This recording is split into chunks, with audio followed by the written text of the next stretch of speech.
آپ ذرا سوچئے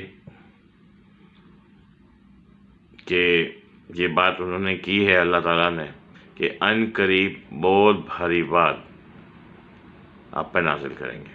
پھر فردر، بے شک رات کو اٹھانا دل جمی کے لیے انتہائی مناسب ہے اور بات کو بالکل واضح درست کر دینے والا ہے. پھر فرمایا 73 میں، یقیناً تجھے دن میں بہت شغل رہتا ہے. پھر فرمایا تو اپنے رب کے نام کا ذکر کیا کر اور تمام مخلوق سے کٹ کر اس کی طرف متوجہ ہو جا. اور نبی صلی اللہ علیہ وسلم کو اللہ تعالیٰ نے، اگر آپ غور سے دیکھیں تو کہا، پھر میں دوہرا دیتا ہوں، اور وہ یہ کہا تو اپنے رب کے نام کا ذکر کیا کر اور تمام مخلوقات سے کٹ کر اس کی طرف رجوع ہوا کر. صبح کے 3:30 بجے میں روزانہ ایک ہی بات کہتا ہوں. 4 سے 5 میں بیٹھتا ہوں. 3 سے 5 اللہ کے ذکر کا ٹائم ہے، اور اب اس دوست کو جواب دینے کا ٹائم ہے کہ آپ یہ جو کچھ پڑھتے ہیں، جو کچھ کرتے ہیں، جہاں سے آپ لیتے ہیں، ہمیں بھیج دیجئے، ہم خود ہی معلوم کر لیں گے. جی میں آپ کو بھیج رہا ہوں، آپ ضرور معلوم کریں، کیونکہ جو کچھ میں لکھتا ہوں وہ کسی کتاب کے اندر سے دیکھ کے نہیں کرتا. یہ آپ کو خود اللہ تعالیٰ ہدایت بخشے گا اگر آپ نبی صلی اللہ علیہ وسلم کی اس بات پہ عمل کریں گے جو اللہ تعالیٰ نے بہت سختی کے ساتھ نبی صلی اللہ علیہ وسلم کے لیے کی، اور وہ یہ کہ اپنے رب کے نام کا ذکر کیا کر اور تمام مخلوقات سے کٹ کر اس کی طرف رجوع ہو گیا. یہ اسپیشلی بات جو ہے انہوں نے صبح کے 3 سے 5 بجے تک کی. ہر مومن، ہر مسلمان جو اپنے آپ کو مسلمان کہتا ہے، ہم تو جو ہم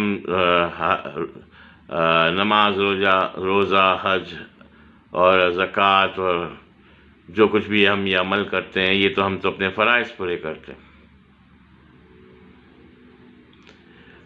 ہم جب مر جاتے ہیں تو ہمارے اندر سے ایک چیز نکل جاتی ہے جس کو ہم روح کہتے ہیں.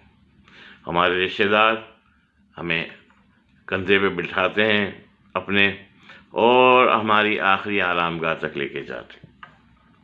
اس کے بعد ہم بول نہیں سکتے، لیکن ہم سب کچھ دیکھ رہے ہوتے ہیں. ہم آخری منزل کی طرف جا رہے ہوتے ہیں جس کا نام قبر ہے، اور 2 فرشتے ہمارے ساتھ میں ہوتے ہیں جس نے حساب لینا ہے کہ ہم دنیا میں اچھے کام کیے یا برے کام کیے. اس نے ہمارا حساب لینا ہے. لیکن ہمارے رشتہ دار، چونکہ ہمارے اندر سے روح نکل گئی ہے، تو وہ ہمیں 1 دن 2 دن سے زیادہ برداشت نہیں کر سکتے، کیونکہ ہماری جسم کے اندر سے بدبو آنا شروع ہو جاتی. تو یہ چاہتے ہیں کہ جلد سے جلد اس مردے کو جو ہے اس گھر سے نکال دیا جائے. آپ کو وہ دیکھ نہیں سکتے، آپ کو وہ سن نہیں سکتے، مگر آپ ان کو جب تک آپ قبر میں نہیں جاتے، آپ کا حساب نہیں ہوتا، تب تک آپ ان کو دیکھ بھی رہے ہوتے ہیں، سن بھی رہے ہوتے ہیں، لیکن آپ کی زبان خاموش ہوتی ہے، کیونکہ اس وقت آپ کی روح آپ کے ساتھ میں موجود ہوتی ہے.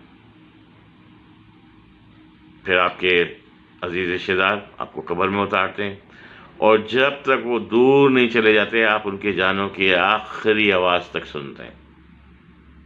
پھر وہ چلے جاتے ہیں.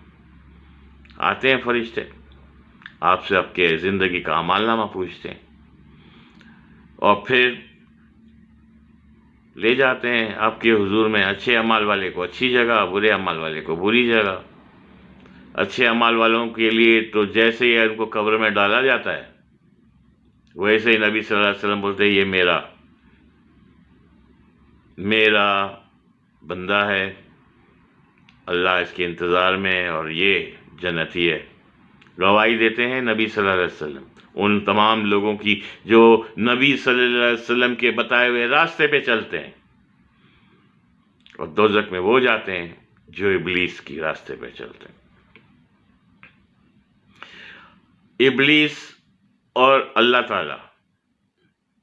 تعالیٰ نے حضرت آدم علیہ السلام کو مٹی سے بنایا، اور تمام جتنے بھی مخلوقات تھے، جن پرند درند جتنے بھی تھے، ان کو کہا جیسے میں روح ان پہ پھونکوں آپ سجدے میں گر جانا۔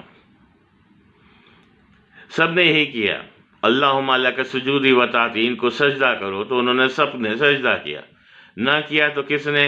ابلیس نے، کہ بھائی میں تو جو ہے وہ بہت پڑھا لکھا ہوں، میرے پاس تو اتنی نالج ہے، اور مجھے کیا ضرورت ہے کہ میں اس کو سجدہ کروں۔ یوں اس نے بات کو، گہرائی کو سمجھا نہیں۔ اس نے سوچا کہ یہ جو روح پھونکی جا رہی ہے، اس نے محسوس نہیں کیا کہ آدم کے اندر جو روح پھونکی جا رہی ہے یہ اللہ تعالیٰ کی روح ہے، جس نے مجھے پیدا کیا، جس نے کائنات بنائی۔ اس لیے اللہ تعالیٰ نے آپ کو، مجھے، اشرف المخلوقات کا خطاب دیا، اور آپ میں اور میرے میں وہی روح ہے جو حضرت آدم علیہ السلام کے اندر اللہ تعالیٰ نے پھونکی تھی۔ اور ابلیس جو شیطان مردود ہے، اس نے تو خدا کو نہ ماننے سے تو انکار کیا ہی نہیں، وہ تو مانتا ہے خدا کو، لیکن اللہ تعالیٰ نے اس کو کہا مردود جا، نکل یہاں سے۔ تو وہ جنت تو تھی نہیں، وہ تو عالم بالا تھی، ایسی جگہ، تو پھر ہم جنت میں بعد میں آئے۔ تحقیقات کی ضرورت ہے ہمیں۔